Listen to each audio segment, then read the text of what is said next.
Good day, everyone. I'd like to welcome you back to Contemplating Catholicism.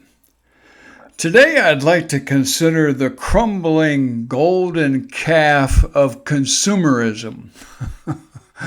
Consumerism. And you might ask, well, what does that have to do with contemplating Catholicism? I think it has a lot to do, and we're going to go there and explain that, this whole area of economic justice. But this golden calf of consumerism is crumbling. My wife and I are reminded of that whenever we go walking in the mall. Our local mall here, when we go, like most malls in America, has seen its better days. There used to be maybe 4 anchor stores, and now there's 1, and I'm sure it struggles to stay open. There's just a handful of stores there. You go to the food court and there's one place that actually sells food. But most of the place, as you walk around it, and that's where we usually go if we want to walk and get out of the rain, is a series of pictures from around our community that are pasted over closed places of business. It's kind of depressing. I remember the day, of course, as many of you would go to the mall and it would be packed out. Go on a Friday night and there's lots and lots of people. You would fight crowds at Christmas time. But now we can say, well, we have our super Walmarts and we have our Amazon where we can get everything delivered to us. So what? It doesn't matter. But the thing that it's an indicator of is a slowing of consumer spending. Consumerism. The golden calf is tarnished and it's crumbling in many ways. And I want to illustrate this with some numbers in a little bit, but consumerism. Basically, it's the preoccupation of individuals and society with what I get, what I can consume. We're referred to as consumers. It's our spending as consumers that makes the economy work. We account for 70% of the gross domestic product. 70%, a big portion of it. $19 trillion. A lot of money. And the economy is based on getting us to spend more and more and more. But most of us who are in the middle class, the lower middle class, or the lower class, we realize that this is not sustainable. We can't keep spending, or we can't spend like the previous generation spent. We have to cut back on our consumerism. And you don't need a PhD in economics to realize that things aren't what they used to be. In my short history, I graduated in 1974 from high school. I have a 50-year perspective. I can look at 50 years, here we are in 2025, and there are some vast differences between what I was able to buy when I graduated from high school on an average or a median income and what can be bought today with a median income. And I want to give you those numbers and see why people feel like they are being, that they're drowning in this whole area of consumerism. And they wonder why I can't buy a house, why I can't take a vacation. Many other things that our consumer society says that we need or deserve, people can't get anymore. We ever like that proverbial frog in hot water? And when you're in that hot water and things get incrementally worse all the time, that's where we are. We are the frogs in the water, and the water's been boiling for some time. Many people on different media stations today forecast some kind of trigger. Something's going to happen that everything is going to fall apart. It's only going to take one little thing and everything will be destroyed as we know it. And that could be. We've had different triggers in the past. But what we need to realize is that we've been in this hot water for 50 years. And things haven't changed on a fundamental level. That brings me back to where I want to go later. But I want to look at some numbers with you. I'm going to do this. I'm going to transition here to a whiteboard and just give you the numbers from 1974 to 2025 and talk about these numbers a little bit because I think they're important.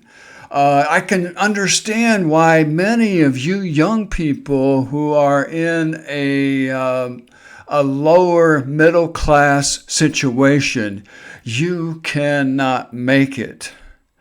And I can understand why there's a lot of angst in our culture today because this is only getting worse. But I want to look at the numbers with you because I think they're important. Numbers don't lie. It's hard to get around the reality of numbers when you look in your checkbook or your bank account. The numbers, they say something, don't they? Or your retirement savings or what may be left of it. Numbers don't lie. And let's look at these numbers a little bit, and then I want to come to a couple of conclusions concerning them. Thank you as we move to the whiteboard. Good day, everyone. As I mentioned, I came to the whiteboard, and what I'd like to do on the whiteboard is make some comparisons. And I hear young people a lot today, particularly those who are in the workforce, that are struggling. They're having a hard time. And I wondered, well, what's the difference between when I graduated from high school and what it is now? 1974, 2025. Those are the figures I'd like to look at with you. 74 going to 25. And I want to look at some differences. And the first difference is income.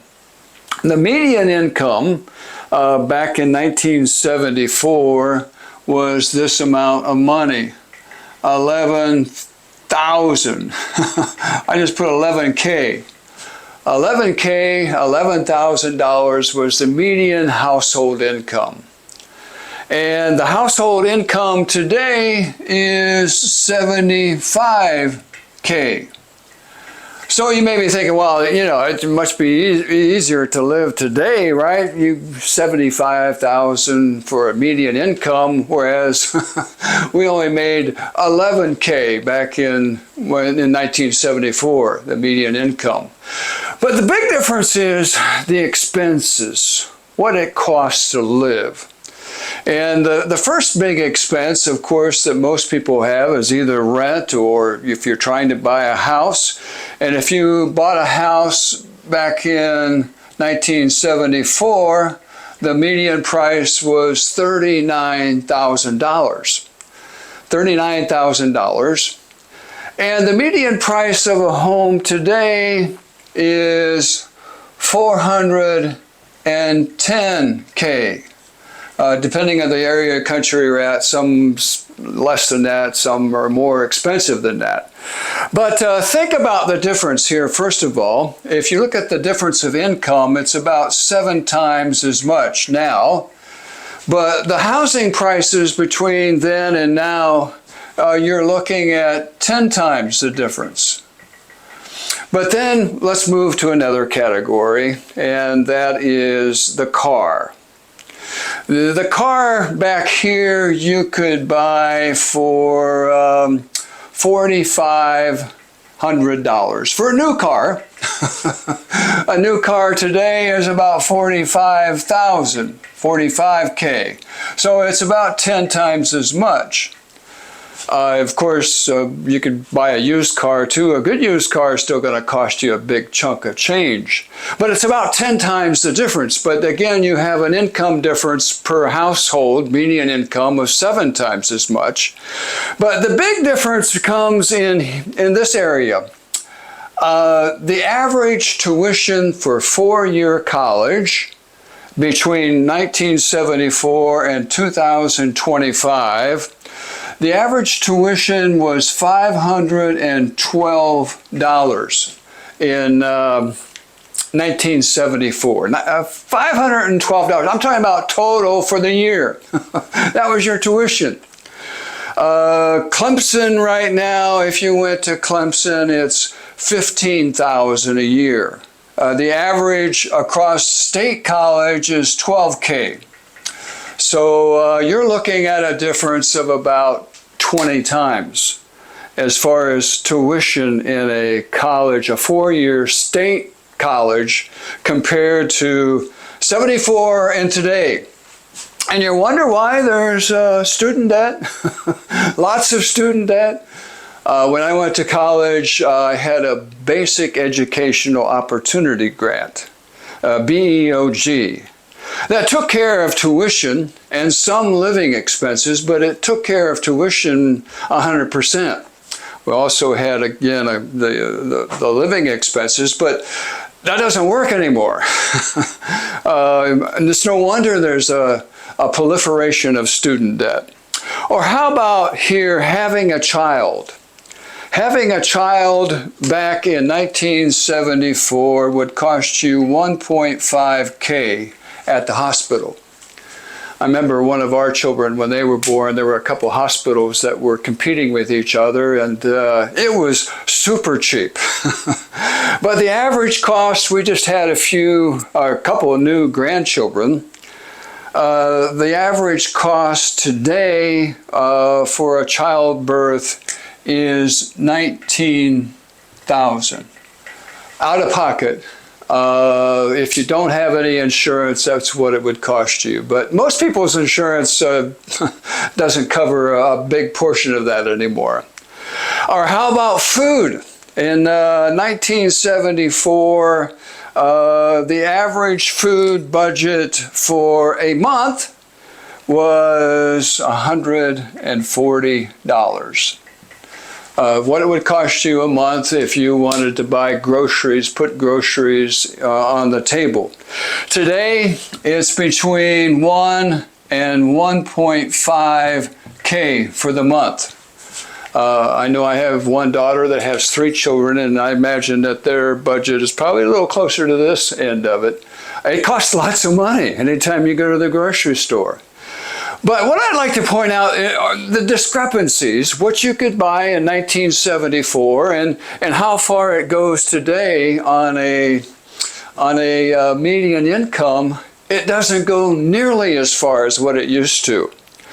And let's consider one other thing. The total debt per household in 1974 was $78. Total debt. I'm talking about consumer debt, credit cards, not counting your mortgage, but revolving debt. $78 per household. Today, it's $10K. And that amounts to about $200 a month. Anyway, if you do the figuring over on this category, money doesn't go nearly as far as what it used to back in 1974. 50 years. And I want to explain a little bit why this is the case as we move on. But the numbers don't lie. You can look all these up yourself, and you'll get numbers maybe a little bit different than this, but this is the big picture. And thank you for looking at some drastic numbers with me today. And it's no wonder that many people struggle to make a living today.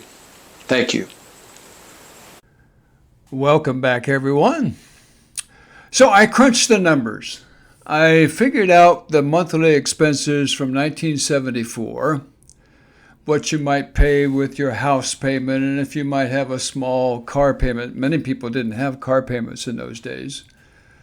But you could actually live within that income of 11K. And you could have some money left over at the end of the month. You could plan a vacation. You could save up a little bit for your children. Today, when you add up the other column from 2025, this dollar is worth substantially less. And the main reason for that is back in 1974, the dollar was worth something. And of course, it used to be tied until Richard Nixon to a gold standard, and then there was a silver standard, a silver certificate. It was actually backed by something, but now it's a promissory note.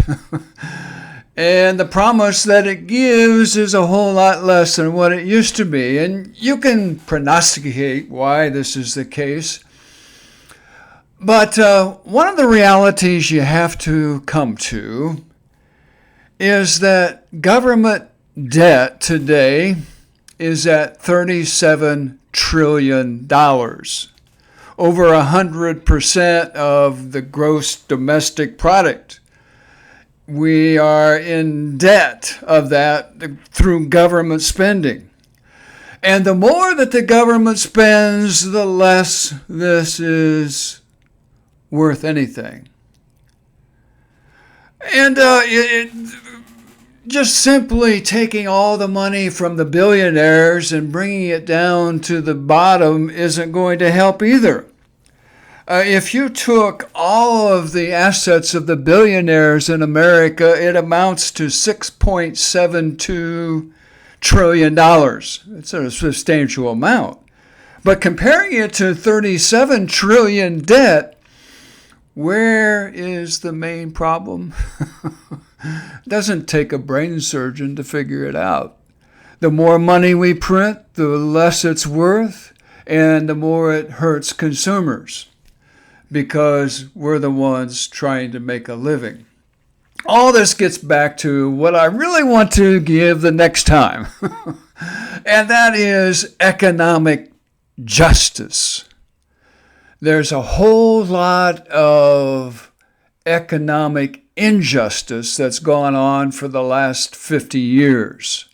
And until we address some of the systemic problems with economic injustice, we're not going to come up with a solution. The house of cards is getting ready to fall. Us proverbial frogs in the boiling water, it's getting hot in here. We need help. And I believe this is where our Catholic theology, when it comes to the theology of economic justice and for the giving to the common good, will help us immensely if we can get our politicians to listen to common sense and to economic justice for all. Join me the next time. Thank you for being with me today. I appreciate it.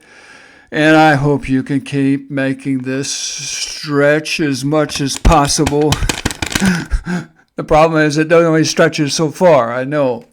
Thank you.